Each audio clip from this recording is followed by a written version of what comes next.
Olá, meu amigo, minha amiga, o meu nome é Edson Klebs Negri, sou professor de filosofia, sou formado em teologia e sou psicanalista. Hoje, no calendário litúrgico da Igreja Católica, dia 23 de novembro de 2021, temos como proposta a continuação, então, do livro do profeta Daniel. O Salmo também é a continuação do capítulo 3 do livro de Daniel e a continuação do Evangelho de Lucas. Nesta semana, que é a 34ª semana e também a última do tempo comum, nós vamos refletir e também meditar, pensar a partir do capítulo 21. O Lucas, neste capítulo, ele trabalha com dois aspectos. O aspecto teológico a partir da apocalíptica e também a partir da visão escatológica. É muito importante nós entendermos que tanto a visão apocalíptica quanto a visão escatológica nos ajudam a pensar a presença de Deus e, no mesmo tempo, a atuação de Deus no meio do seu povo. É muito importante nós percebermos e, no mesmo tempo, sentirmos, e também sabermos, é claro, para podermos sentirmos melhor a presença deste Deus ou desse ser divino, que nós chamamos de Deus, que Apocalipse não é destruição. Na verdade, nunca foi. Quando nós estudamos teologia ou fazemos o curso de teologia, assim, a faculdade, nós vamos ver que a palavra Apocalipse quer dizer revelação divina para o seu povo. Por mais que o livro do Apocalipse traga acontecimentos, muitas vezes, que nós vemos como destrutivo, mas ali há toda uma teologia por intermédio daquilo que os cristãos estavam vivendo. É um contexto que os cristãos estavam sofrendo perseguições do Império Romano e também das lideranças judaicas, mas isso não quer dizer que Deus estava castigando o povo, mandando destruições.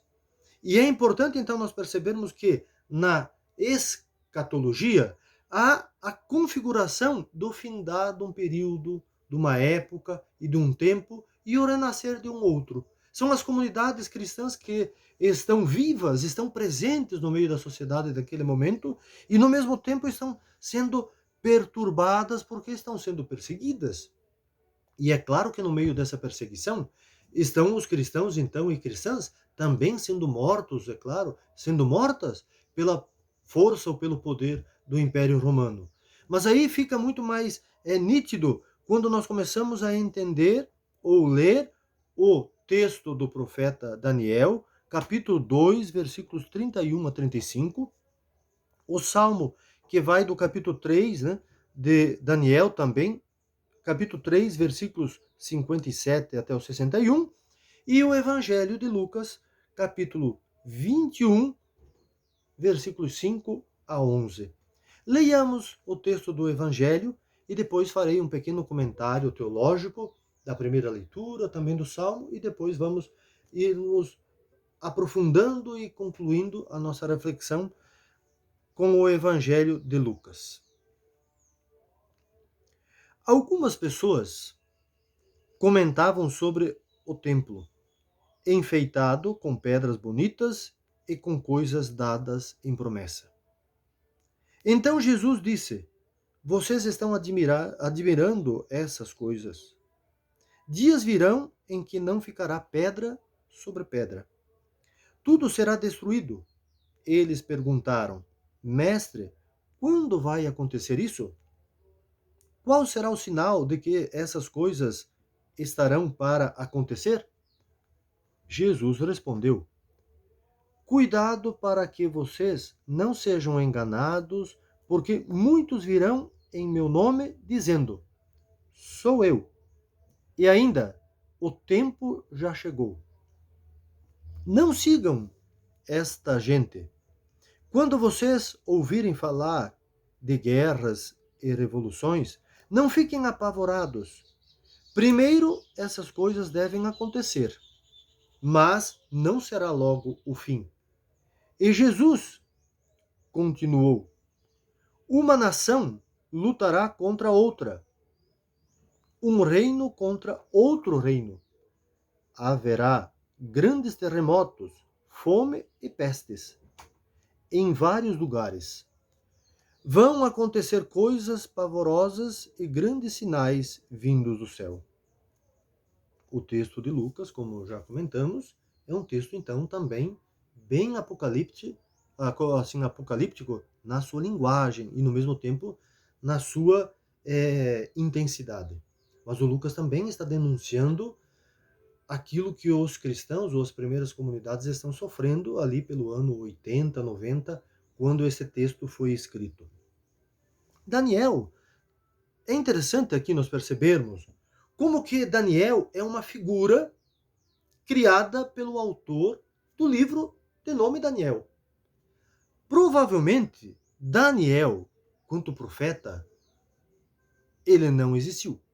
Mas existe um profeta que dá como se fosse um apelido, um cognome, talvez para que ele não fosse conhecido e nem descoberto, porque ele faz uma crítica aqui ao Antíoco.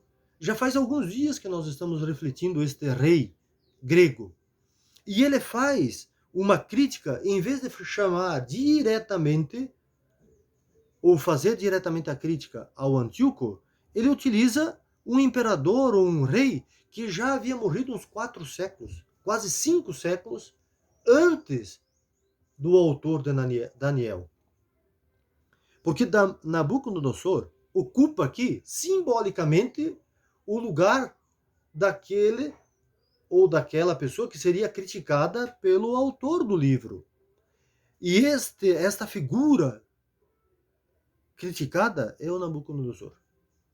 Nabucodonosor, todos nós sabemos, ele existiu. E o Antíoco também existiu. A questão é que existe uma diferença muito grande entre um e outro. Nabucodonosor está ali pelo ano 586, 596, antes da era cristã, ou antes de Cristo. Já o livro de Daniel foi escrito no ano mais ou menos 200, antes de Cristo. É o período em que Antíoco, rei grego, era o que dominava na Palestina. E sabemos que o povo judeu estava sendo maltratado, estava sendo oprimido, estava sendo explorado por N aspectos. Mas aqui o importante é nós sabermos que o rei Nabucodonosor, ele foi um rei poderoso, conquistador, conquistou várias nações, povos. Um deles, então, foi o povo judeu, que conquistado foi obrigado a trabalhar na escravidão. E é claro que aqui nós não temos o povo inteiro, é uma parte do povo, mas a elite do povo judeu é que foi levada para a Babilônia.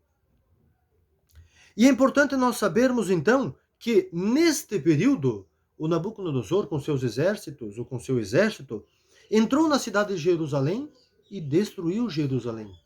Conquistou a cidade e destruiu. E então a elite foi levada para lá.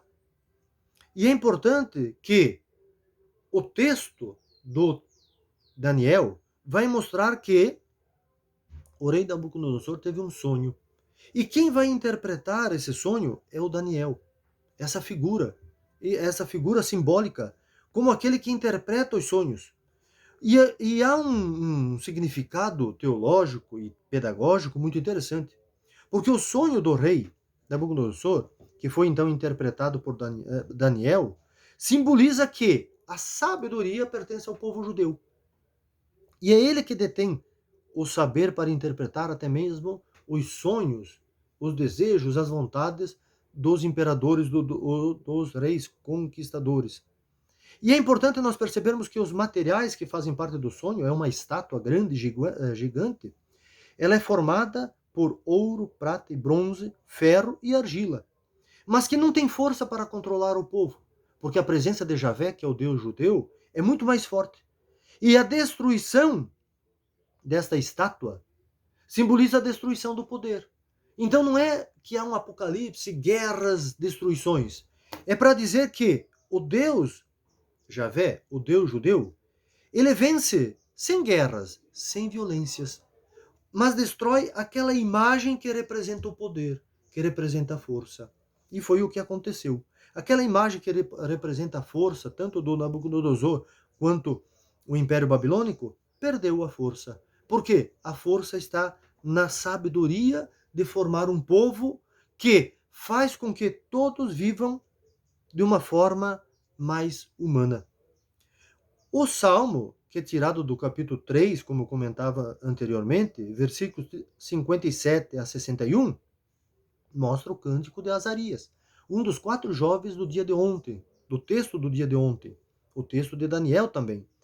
É um cântico cheio de louvor, cheio de gratidão, porque Deus se faz presente como o Criador de tudo. Criador de tudo porque provê tudo por intermédio daquilo que Ele cria. Provê para o bem da vida, a partir da gratuidade divina.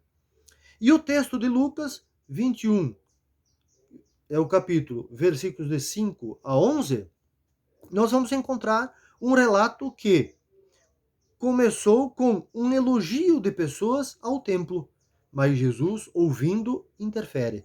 E outras vezes, Jesus desviou, então, a sua resposta por uma direção escatológica. Ou seja, escatologia que termina um tempo, um momento, para que os seus seguidores e seguidoras, que são os primeiros cristãos e cristãs, lá no contexto de Lucas, pudessem então voltar não para a beleza estética, porque a palavra beleza, muitas vezes na Bíblia, é encontrada como a ética, como a moral, como a prática da fé. Uma beleza não ligada à estrutura, mas sim uma beleza ética que provoca, que motiva os seguidores de Jesus e, no mesmo tempo, os frequentadores do templo. Não adianta admirar as pedras, segundo Jesus, é preciso contemplar o seu significado. E essa contemplação é sentir o significado que o templo então significava naquele período, naquela época. O sentido, o significado para a vida, que acima de tudo está a justiça. Diante deste quadro, Jesus, por Lucas, que é o autor então do Evangelho, o que também é a comunidade que escreve, mostra que um dia o templo deixará, ou seja, cairá e ficará então em ruínas. Lembremos que quando o Lucas escreve o Evangelho, ou a comunidade lucana escreve o Evangelho, ele já não existia mais, já estava destruído. E Jesus está muito antes. É como se Jesus estivesse prevendo, mas aqui não é Jesus prevendo, é o Lucas que está escrevendo sobre o que já havia acontecido. Então é importante aqui nós termos este conhecimento que existem 2 períodos: o ano 70, que é o ano da destruição do templo, e o ano 80 e 90, que é onde o evangelho está sendo escrito. E percebermos como que as comunidades cristãs estão contando, partilhando sobre aquilo que haviam ouvido por intermédio daqueles e daquelas que conheceram Jesus, e como que elas estão vivendo a sua fé no meio da perseguição, no meio da destruição ou a violência do Império Romano, e como que elas estão se constituindo como seguidores e seguidoras de Jesus. Que Jesus nos ajude a admirar, acima de tudo, o templo da vida, porque é na vida que Deus age, reage e se manifesta. Onde houver ódio, que eu leve o amor. Onde houver ofensa, que eu leve o perdão. Onde houver trevas, que eu leve a luz. Onde houver desespero, que eu leve a esperança. Que o Deus de Jesus de Nazaré nos guie sempre, hoje e a cada dia da nossa vida. Um abraço a todos e a todas.